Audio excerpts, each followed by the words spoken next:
Installée à Paris, dans le quartier chic du 7e arrondissement, la Fondation Custodia occupe un immeuble cossu du XVIIIe siècle, l'Hôtel Turgot.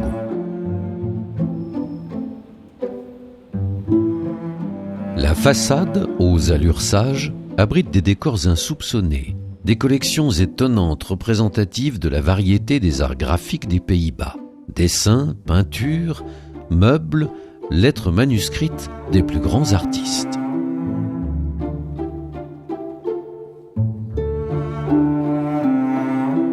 La Fondation est aussi un laboratoire de recherche réputé dans le monde entier pour la qualité de ses publications et de sa bibliothèque.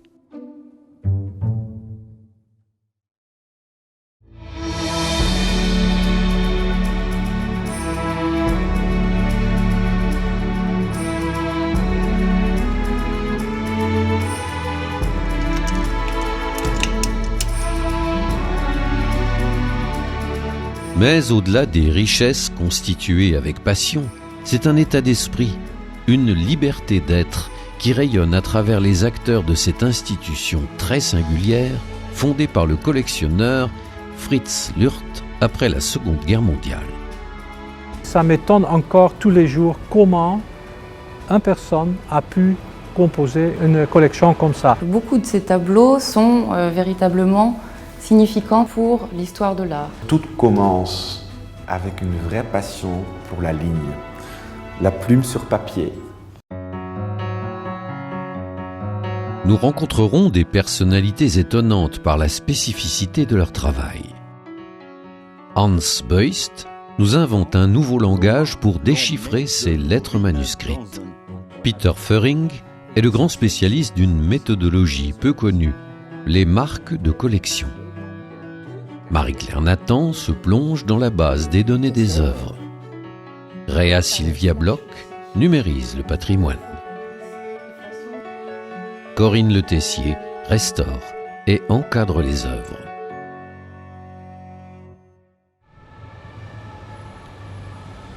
Fondation Custodia.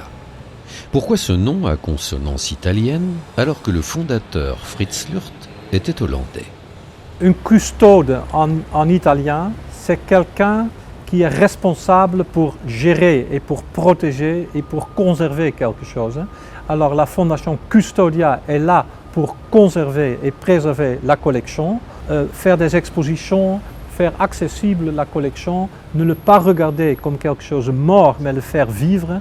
Ça, c'est vraiment inscrit ici autour de nous et on aime bien servir cet idéal. Fritz Lürth, retenez bien ce nom.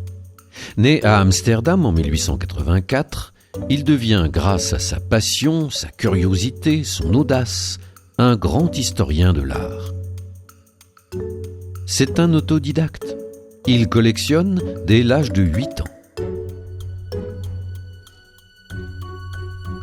Dans sa chambre, il a créé un musée Lürthius avec le sous-titre « Ouvert si le directeur est chez lui ». Alors, il avait 9 ans, il a créé déjà dans son chambre cette idée de musée. Au cours d'une exposition d'un grand maître hollandais, c'est la révélation. À 15 ans, il écrit une biographie, excusez du peu, une biographie de Rembrandt. Et un historien de l'art à l'époque a dit « Vous êtes un historien de l'art de naissance, il faut suivre ce parcours ». Si la France conserve 2 des 7 lettres de Rembrandt répertoriées dans le monde, c'est bien grâce à Fritz Lürth.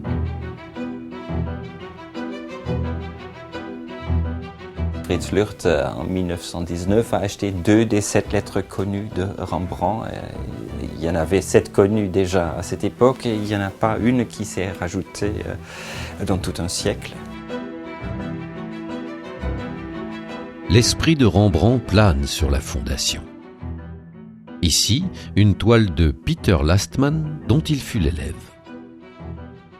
Au début du XVIIe siècle, c'était vraiment un des peintres les plus importants à Amsterdam et c'est d'ailleurs la raison pour laquelle le très jeune Rembrandt et très ambitieux Rembrandt va justement achever son apprentissage auprès de Peter Lastman.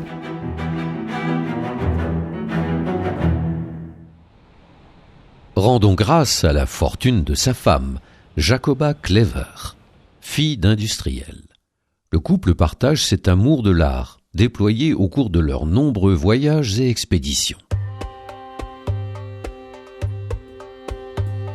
Il était toujours voyageur. Il y avait une interview avec sa fille. Elle a été demandée « Qu'est-ce que fait ton père ?» Elle disait « Je ne sais pas, mais il est souvent en voyage. » Alors, c'était très difficile pour elle de comprendre la façon d'exister de son père.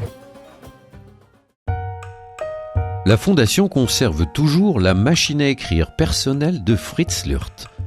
C'est une machine qui a été achetée en 1939, pliable, avec un très joli mécanisme. Un modèle conçu pour voyager. Géniale invention. La France devient son pays d'adoption en 1922. Il est alors chargé d'inventorier les collections de dessins, de peintures des artistes hollandais du Louvre et de la Bibliothèque nationale de France. Toujours avec la complicité de sa femme, il bâtit peu à peu une collection éclectique où les chefs-d'œuvre côtoient les œuvres anonymes. Un héritage qui n'a jamais cessé de s'enrichir.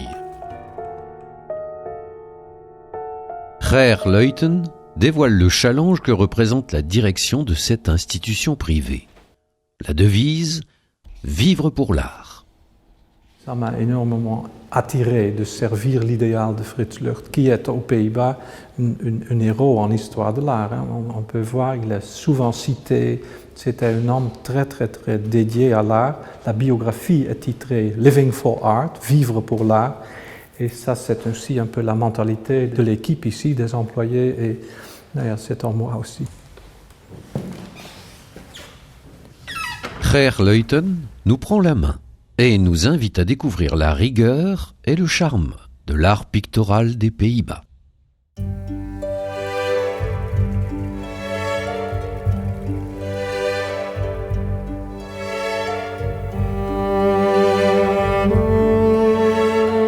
Sa plus grande fierté, l'entrée escalier de l'hôtel qu'il repense et enrichit par de nouvelles acquisitions. Des paysages des peintres du nord de l'Europe cohabitent dans un faux désordre. Comment transformer une cage d'escalier en un lieu d'exposition pour présenter une collection inédite d'esquisses en plein air? L'accrochage est unique. J'avais pensé, pourquoi pas les accrocher comme à l'époque, pas tout sur l'horizon, mais un peu comme ça, avec une rime intérieure, et raconter une histoire qui est unique et qui va très bien dans la pièce. Vous voyez aussi, si on monte, tout le temps, le regard, la perspective est différent. Il se présente tout le temps en variation, et ça m'attire énormément. Qu'est-ce que Lürth a voulu établir, c'est d'être tout proche des œuvres d'art. Vous voyez ici un accrochage des esquisses faites en plein air pour être utilisées dans les grands tableaux, et ça s'est évolué dans l'impressionnisme. Les œuvres ainsi sélectionnées par Fritz Lürth et ses successeurs témoignent de la liberté d'esprit de Custodia. On se promène, par exemple, à l'école danoise, dont les représentants cherchent la lumière des paysages du Sud. Choc des lumières et des cultures. Alors ici, on va à l'école danoise, à Copenhague, mais aussi des vues prises à Pompéi, à Trieste, à Sicile, à Capri. Alors ils ont beaucoup voyagé et on voit ici comment les artistes danois ont étudié la lumière en Italie, chez eux par exemple. Ça c'est une chef-d'œuvre de Skovgaard avec les rochers en blanc. Et on aime bien ici montrer variation sur un thème. 3 fois, le sujet, le motif est identique, mais on voit dans le regard une énorme variation.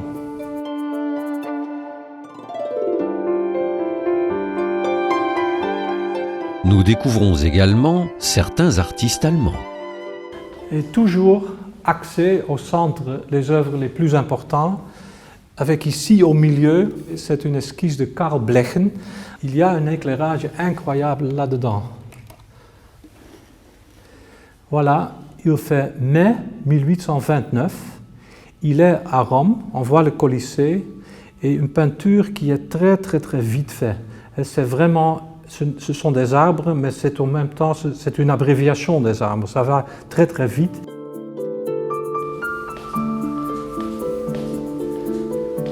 Ici, il y a un mélange. Les sujets font une rime sur le mur des sujets. Ici, on est à la plage, c'est un portrait de dune. 4 sous-bois, très variés. Gerleuten progresse parmi les toiles de petite taille dénichées dans les ventes aux enchères ou chez des particuliers. Chaque toile est singulière. Et ici, ces séries de 5 sont aussi très remarquables. Ils doivent dater à cause de leurs pigments, des pigments utilisés des années 60 du 19e siècle. C'était que 5 morceaux de papier, carton bleu, peints, et on voit ici exactement la vitesse de travailler et de suivre la position des nuages très vite et du soleil qui va se coucher dans 5 étapes.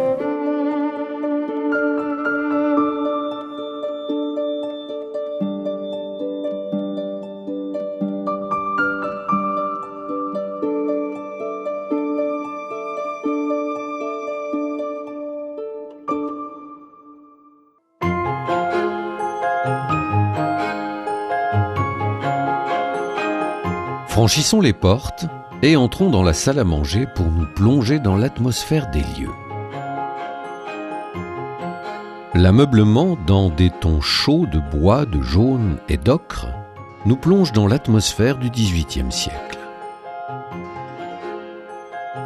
Des vitrines présentent une très belle collection de faïences et de porcelaine chinoise issues de la Compagnie néerlandaise des Indes orientales.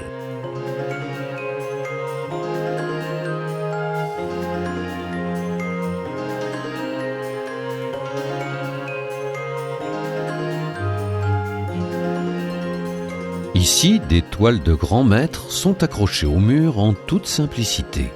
C'est l'occasion de découvrir ou redécouvrir des peintres méconnus. Un des chefs-d'œuvre parmi les tableaux de notre collection est cette vue de l'intérieur de l'église de Saint-Bavon à Haarlem par le peintre Peter Sanredam.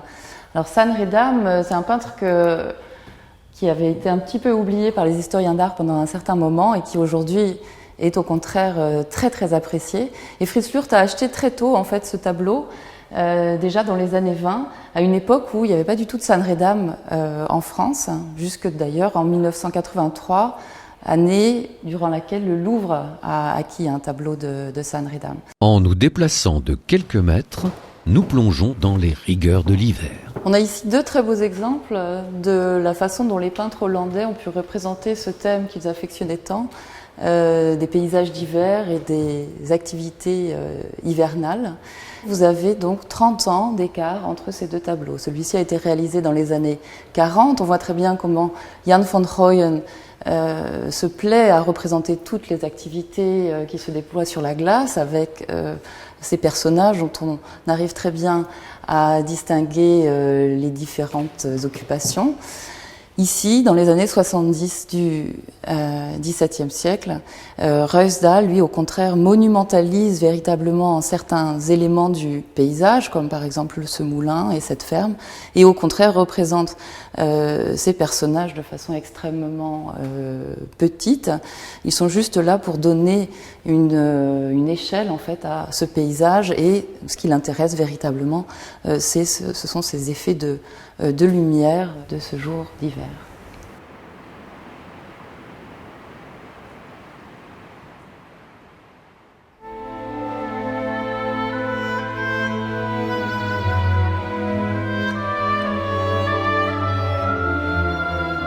Quittons les tableaux d'hiver pour nous réchauffer dans le grand salon.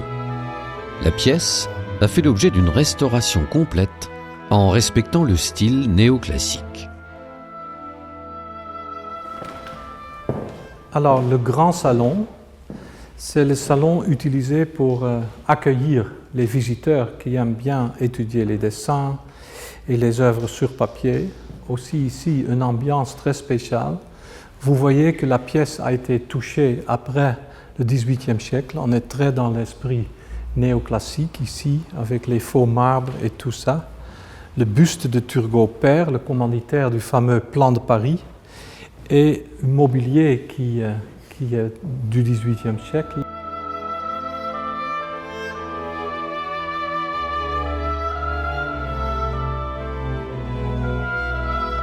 Un document exceptionnel est conservé ici. L'inventaire des lieux préparé par Turgot, fils du ministre des Finances de Louis XVI. Occupant des lieux, il a recensé tous les objets qui composent l'hôtel.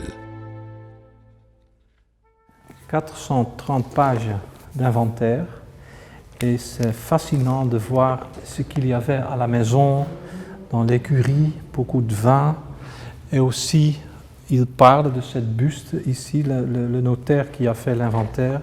On peut reconstruire toute sa bibliothèque, l'encyclopédie de Diderot et d'Alembert, mais aussi Buffon et tous les grands œuvres de référence du XVIIIe siècle.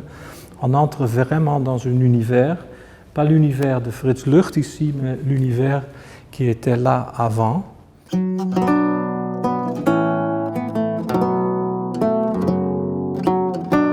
Poursuivons notre visite pour accéder au bureau du fondateur qu'occupent désormais les directeurs de Custodia. On est au cœur de l'atmosphère hollandaise du XVIIe siècle.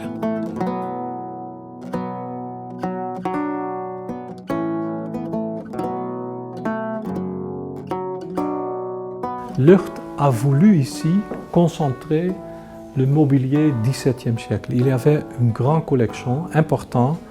Ça, c'est une armoire pour le lin. Le mobilier, les chaises sont tout de l'époque. C'est mon bureau ici. La table, c'est 17e.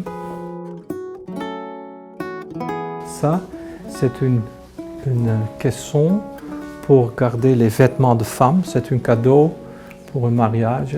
Et le meuble là, avec les livres, c'est une petite armoire faite pour mettre les verres. Mais Lucht a composé brillantement ce nature morte avec des livres dedans qu'on ne va pas le toucher.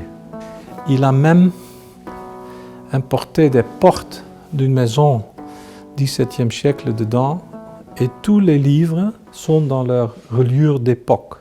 Alors on est vraiment entouré ici de nouveau d'un sens pour l'authenticité. Certaines représentations poussent le raffinement dans le moindre détail. Ce tableau est en résonance avec d'autres éléments de la collection. Vous le voyez ici, cette femme est assise dans une cuisine qui est décorée de carreaux de Delft et ce sont ces mêmes carreaux que l'on retrouve dans la cheminée qui se trouve de l'autre côté de cette pièce que Lucht a importé des Pays-Bas pour pouvoir en décorer cet intérieur parisien.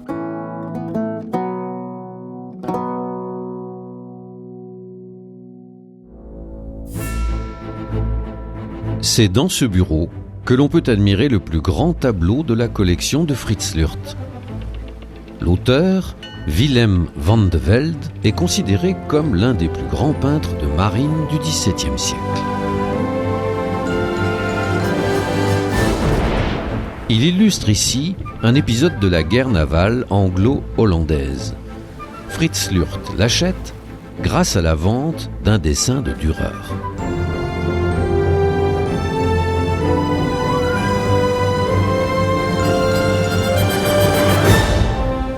Le tableau, peint en 1666, n'avait jamais bénéficié de restauration majeure.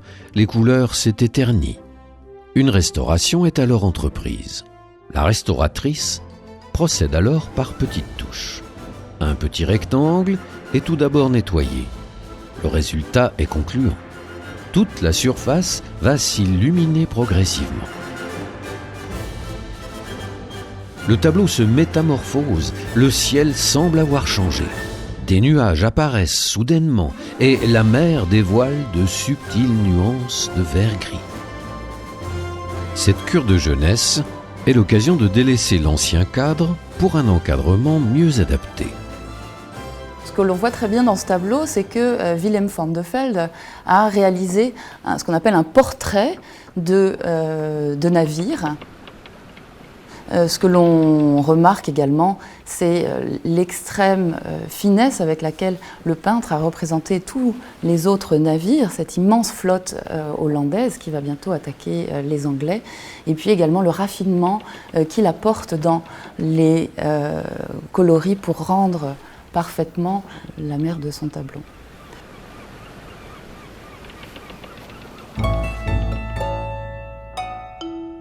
Autre petit trésor, l'atelier du peintre Jos van Cresbeck. Cette œuvre est en réalité un tableau dans un tableau.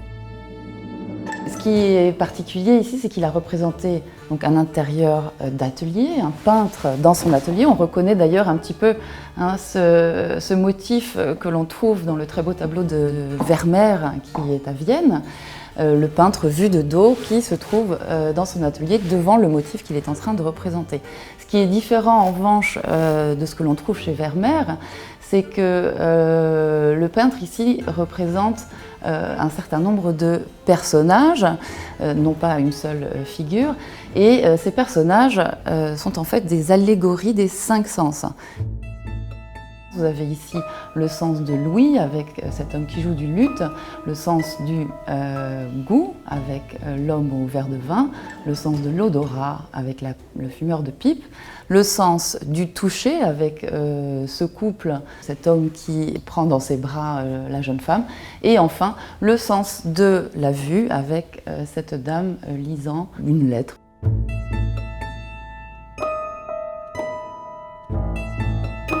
Les 5 sens sont toujours sollicités dans ce lieu magique que l'on sillonne de pièce en pièce. On accède au cabinet inondé par les reflets de lumière des vitres donnant sur le jardin. La qualité de la lumière ici, la lumière du jour, pour observer les tableaux est impeccable. C'est le meilleur que je connais. Tous les détails, tout le relief qui est dans le mobilier, mais aussi tous les détails sont très bien visibles.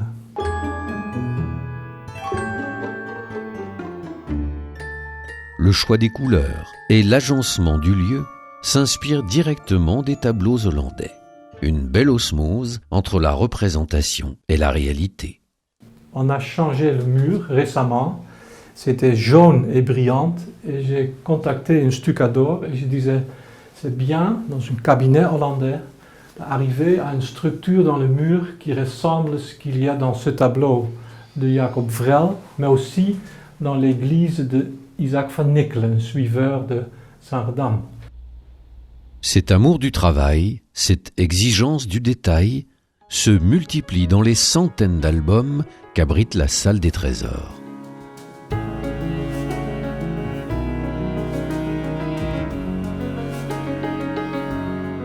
Exceptionnellement, elle nous est ouverte pour nous dévoiler le secret de Custodia. 7000 dessins et 30 000 gravures insoupçonnées. Alors, on est dans la réserve de la Fondation Custodia où on voit tous les dessins gardés dans les albums d'époque. Ce sont des recueils créés pour sauvegarder les dessins, comme c'était à l'époque. Ce sont des albums avec des feuilles vides et entre les feuilles, on garde les dessins. Ici, on est encore dans la rigueur et le type de composition très médiéval, mais il y a des petites études ici dont on ne se rend pas compte qu'ils sont faits toujours pour spécifier un profil, une figure. Mais là-dedans, il y a aussi des dessins où l'artiste commence à se étonné de qu'est-ce que ça veut dire de peindre des tableaux, de dessiner des tableaux, des chevaux en mouvement, par exemple ici. Voilà, vu dans toutes sortes de directions, la Renaissance commence. Ce sont des sources, ce dessin, pour l'histoire de l'art et de les regarder comme ça, dans leur fonction et dans cet esprit, ça ajoute énormément sur la façon d'apprécier le dessin. Ici, la richesse des cuirs et les dorures sont exceptionnelles. Mais ici, avec toute cette variation des albums en cuir, dans toutes les couleurs, de voir tout ce type de dorure, même les albums font une collection en soi. Autre bien précieux, l'armoire à esquisse dans laquelle sont rangés les carnets de dessin. Cette armoire a été achetée pour déposer les carnets d'esquisse. Voilà. On l'a acheté récemment dans le même esprit des albums. On garde ici les albums avec des gravures et les carnets. C'est une armoire de Zélande 1670. Et là-dedans, il y a des petits carnets. Ça, par exemple, un album d'un suiveur de Jacob van Ruisdael, acheté par mon prédécesseur Maria van Berge il y a quelques années. Un super exemplaire.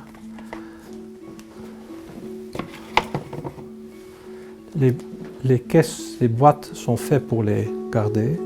Et ici, on voit un carnet de dessin qu'un artiste a toujours amené avec lui sur les voyages. Et ce sont plutôt des études d'arbres, un peu dans l'esprit du 19e siècle, mais on est au milieu du 17e.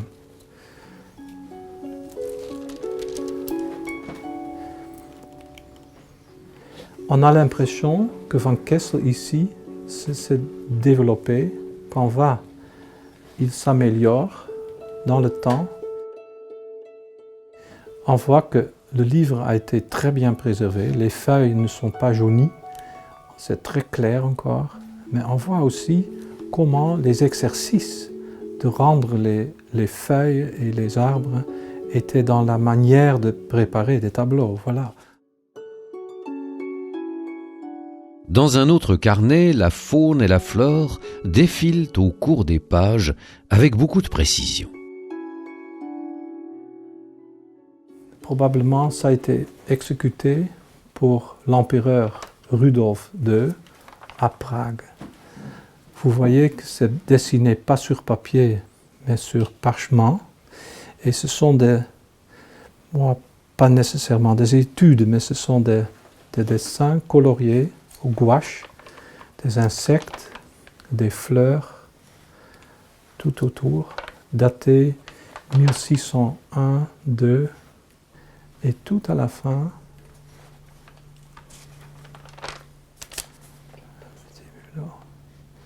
avec un détail incroyable.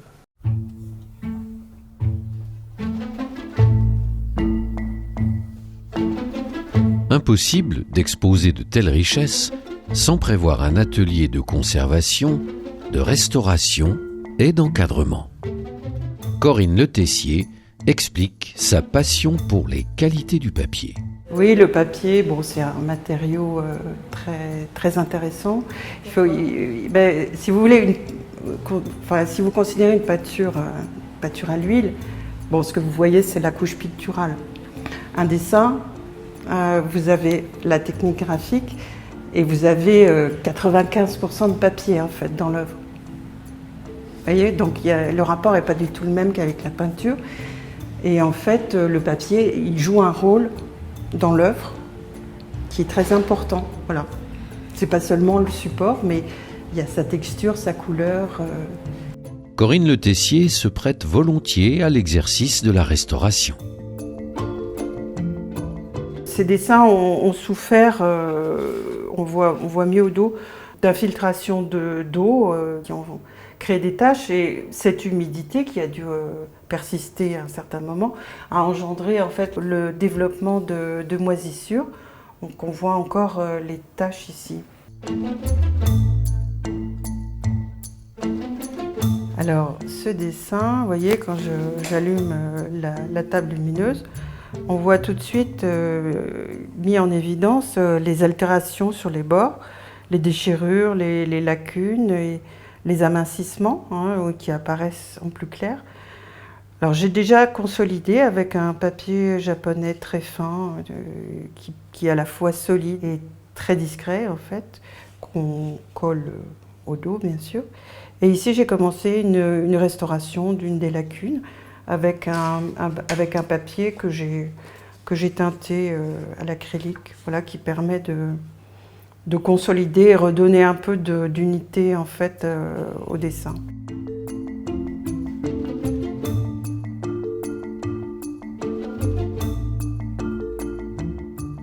Quand on travaille sur le verso, on peut relever le filigrane du papier qui apparaît en transparence. Voilà, c'est la marque du papetier qui permet de distinguer en fait sa fabrication d'un concurrent.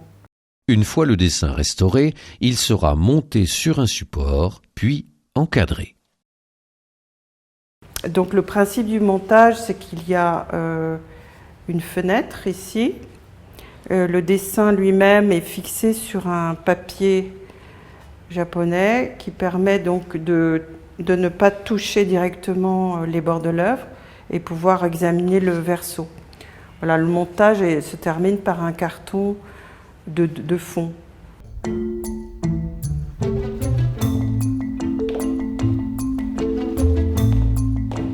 Le cadre est un univers à part entière. C'est une œuvre à lui seul. Corinne Le Tessier nous ouvre les armoires conçues spécialement pour présenter une collection unique de cadres de toutes les époques.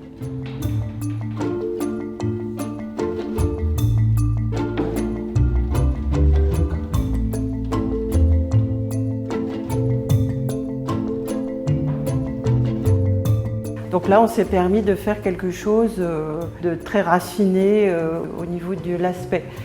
Alors vous voyez que les façades des grilles sont recouvertes par du plaquage de bois. Le principe des grilles, c'est que, vous voyez, il n'y a aucun rail apparent pour faire glisser les grilles, donc elles sont autoportantes. À chaque pays son style. Cadre hollandais, italien, français. Un cadre français, c'est essentiellement beaucoup un cadre doré, en fait, contrairement aux cadres hollandais qui sont plus austères. Quand on tire une grille, on change de siècle. Quelques cadres Louis XIV. Il y a des types d'ornements qu'on retrouve plus à certaines périodes qu'à d'autres. Voilà, ce type d'arabesque.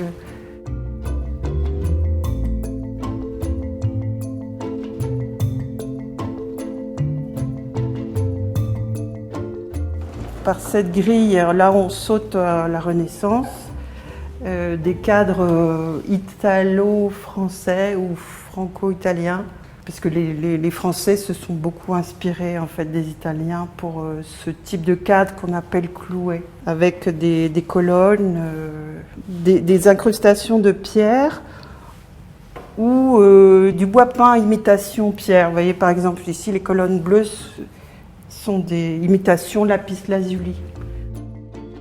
Voilà, alors de l'autre côté, nous avons une collection de cadres hollandais. Ils se caractérisent donc par la couleur sombre, l'utilisation d'ébène, la plupart du temps en plaquage. C'est plus austère, oui, et surtout que là, on voit très peu d'or. Des grilles du paradis qui ouvrent de nouvelles sources d'inspiration. Comme par exemple le choix de ce cadre pour ce dessin du vieil homme de Rembrandt. C'est un cadre italien du XVIe siècle que j'ai utilisé également pour un dessin de Rembrandt, le vieil homme assis. Théoriquement, on devrait utiliser les cadres de la même époque que les dessins, bien sûr. En fait, il y a beaucoup de liberté. On peut mélanger. Je pense que l'important, c'est de procurer aux visiteurs un double plaisir. C'est le plaisir de voir l'œuvre et le plaisir de voir un bel objet décoratif. Là, il y a de la nacre, du marbre. J'ai trouvé que voilà, ça répondait bien avec les couleurs brunes du dessin.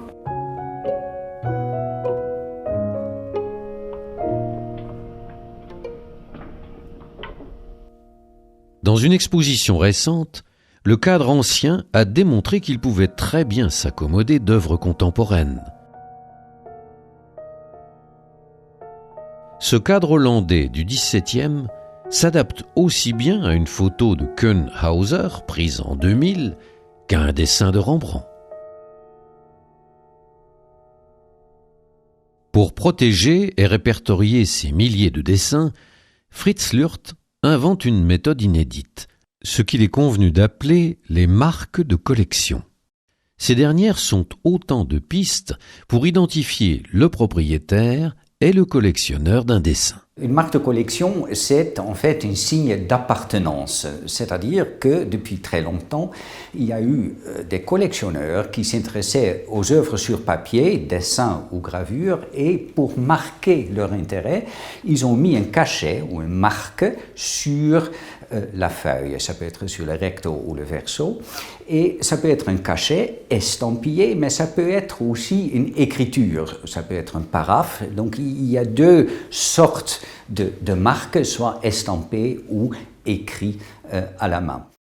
Une fois de plus, Rembrandt nous servira d'exemple. Ces marques de collection nous racontent une histoire et je vais vous le montrer avec un exemple concret. Je vous ai sorti une eau forte de Rembrandt de la collection de Fritz Lürth qui s'était passionné pour cet artiste et c'est en fait un autoportrait de tout petit format mais d'une qualité exceptionnelle et on voit quand on retourne la feuille qu'il y a plusieurs choses au dos.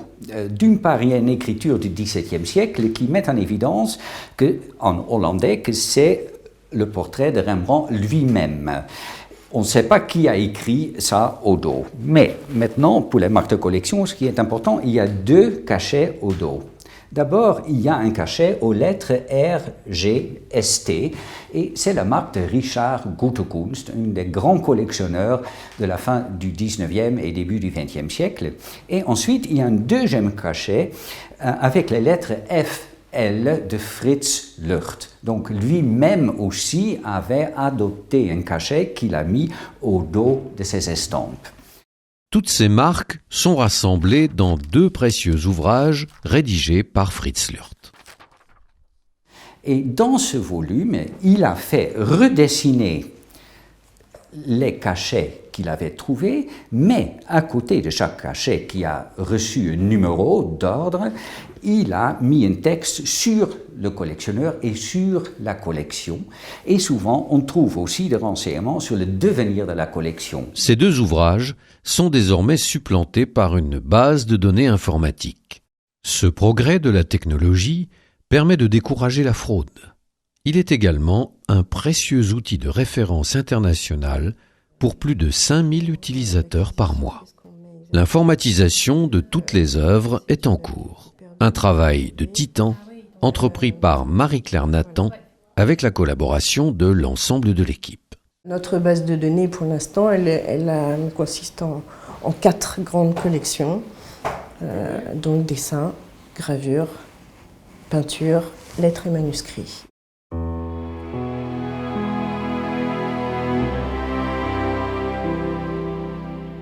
À la Fondation Custodia, il y a un autre trésor.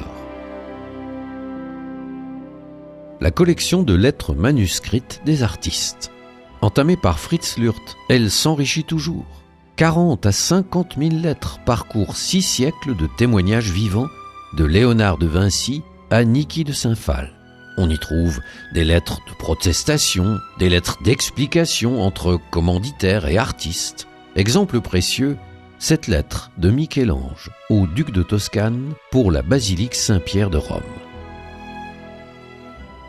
Cosimo Ier voulait que Michel-Ange revienne à Florence. Il avait déjà pendant plusieurs années relancé des demandes pour que Michel-Ange finalement revienne à Florence et finisse tous les travaux qu'il avait laissés inachevés à Florence. Et là, Michel-Ange est dans une position un peu difficile et il utilise enfin toute sa diplomatie pour annoncer au duc que ce n'est pas encore possible.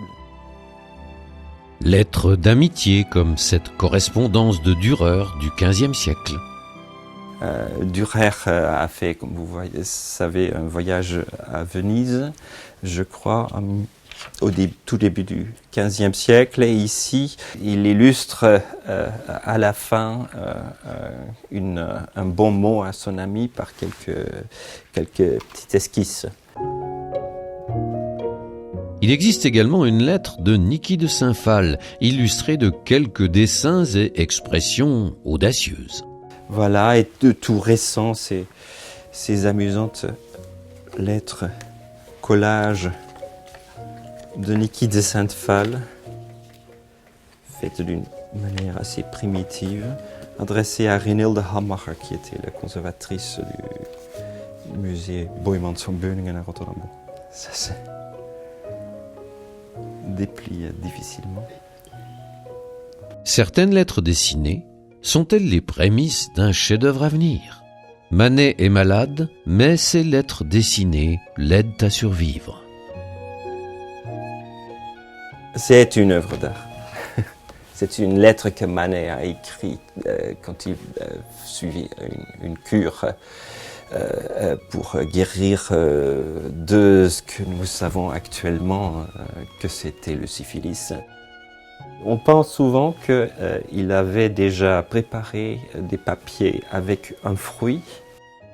Notre lettre a en plus été illustrée avec d'autres petites esquisses. Comme vous voyez aussi, le verso est illustré avec notamment le chat dont il parle, qu'il se met à ses côtés dans le jardin, sa femme et sa mère. Ça paraît très spontané, ces petites aquarelles, mais on connaît pour presque toutes un petit dessin préparatoire. De Paris à Tahiti, Paul Gauguin esquisse ses futures compositions. Il en est ainsi du projet de la Orana Maria.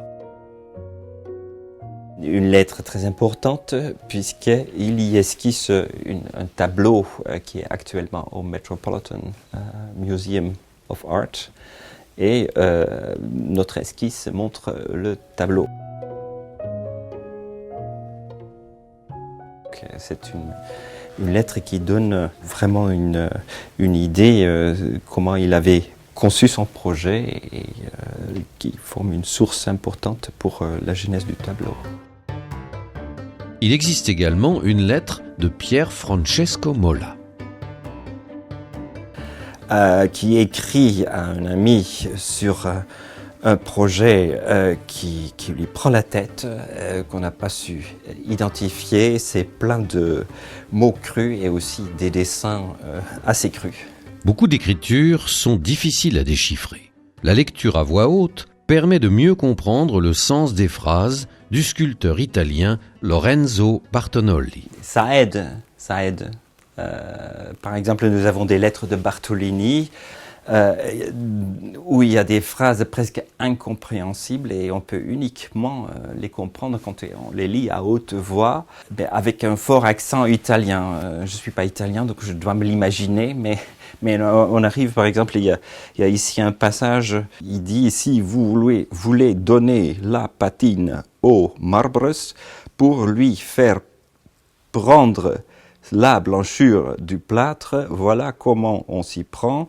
L'on met de l'urine dans un pan, l'on y met de la suie. » Enfin, vous comprenez, c'est un français un peu bizarre et quand on le lit à haute voix avec un accent italien, on comprend mieux ce qu'il veut dire.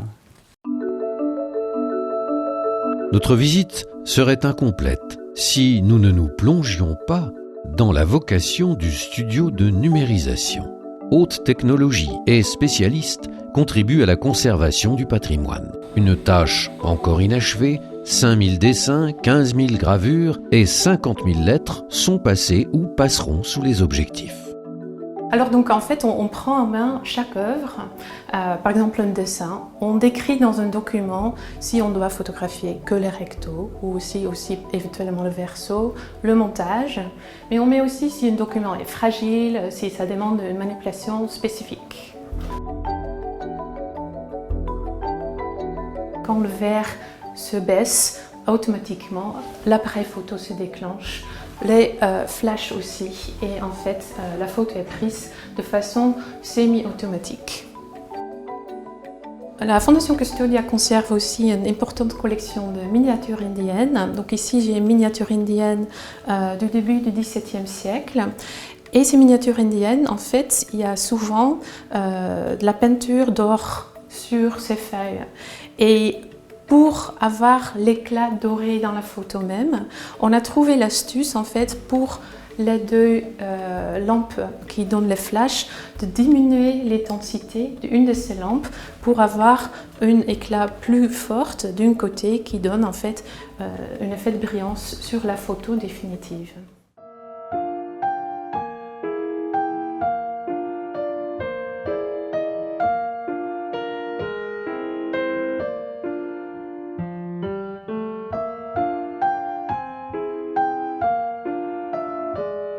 Pour les lettres, par exemple, on peut parfois même plus facilement lire grâce à une photo, le texte, que quand on a la lettre même, parce qu'on peut agrandir les lettres. Parfois, en fait, il y a des écritures qui sont difficiles à lire et les photos vont permettre à mieux transcrire ces documents. Dernier privilège de la Fondation Custodia, la bibliothèque. L'historien de l'art, Wilfred de Bruyn, veille sur les 2000 livres anciens et les 130 000 volumes qui déroulent l'histoire de l'art du XVe siècle à aujourd'hui. Un mot d'ordre, rapidité d'accès et disponibilité des ouvrages, même pour les plus anciens. Qu'est-ce qu'on peut trouver ici donc? C'est toute publication scientifique dans le domaine de l'histoire de l'art, disons Beaux-Arts, 1450 jusqu'en 1900, donc une période très longue et un domaine vaste. Bien évidemment, on se concentre sur tout ce qui est art sur papier, dessin, estampes. Mais ça veut dire aussi donc sculpture et peinture, parce que ces arts sont tellement liés. Depuis qu'elle a élargi ses acquisitions en dehors de celles des Pays-Bas, la bibliothèque de la Fondation se présente comme la 3e de France sur le plan artistique. La salle de lecture se veut intimiste et confidentielle. Et quand on a déménagé vers ici, en 2014, on a vraiment voulu une salle qui est calme. Donc on n'est pas encombré par les livres partout, on les apporte sur la table si vous voulez. Et donc un espace qui se prête idéalement à la concentration sur le texte et en même temps qui donne une lumière agréable, du nord bien évidemment. Les livres anciens se consultent dans le grand salon. Pas de grand cérémonial, mais un respect certain pour le papier et les cuirs. Ah oui, on a l'habitude de les poser sur ces petits coussins, futons. C'est juste pour éviter qu'il y ait trop de tension sur le dos, la rayure. Hein. Vous voyez que je ne porte pas de gants, on n'en a pas trop des gants dans cette maison. Il faut juste avoir des mains propres, les gants ça peut glisser. Dans l'un des plus beaux ouvrages de la Fondation Custodia, on découvre l'arrivée un peu pompeuse de la reine Marie de Médicis à Amsterdam en 1638. C'est un livre imprimé à Amsterdam au milieu du XVIIe siècle et il montre un événement très spectaculaire, l'arrivée de Marie de Médicis à Amsterdam, on la voit ici. Elle avait quelques problèmes avec son fils, le roi Louis XIII, et donc avait réfugié vers le nord. Et comme c'était l'usage à l'époque, c'était les villes accueillaient des personnages princiers de manière royale, avec des grandes festivités. Les artistes des villes étaient tous engagés pour produire donc une grande fête, dont il reste plus grand-chose, sauf ce livre absolument splendide et quelques dessins et estampes, édités par la ville d'Amsterdam. Et là, on est vraiment au XVIIe siècle, on a la poésie, on a les beaux-arts, on a la politique, et tout vient ensemble. Donc voilà, moi je suis très content de ce livre.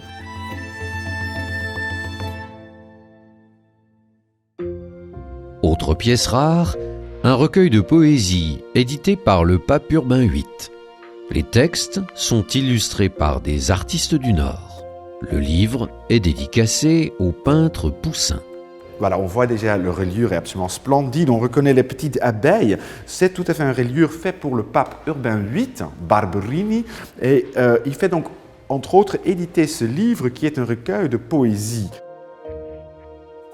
En plus, ce qui est spectaculaire dans cet ouvrage relié pour le pape, c'est que le projet était, disons, géré par le peintre Poussin, le peintre français qui était à Rome, et cet exemplaire-ci a été donné par le pape lui-même à, et on peut le lire ici, Maestro Poussino.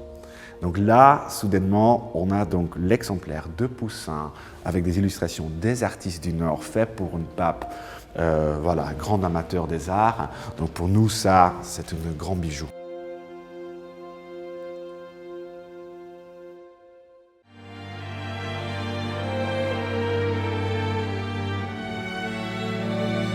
Collectionneur infatigable, voyageur inépuisable, historien insatiable, Fritz Lürth est bien plus qu'un passionné des arts.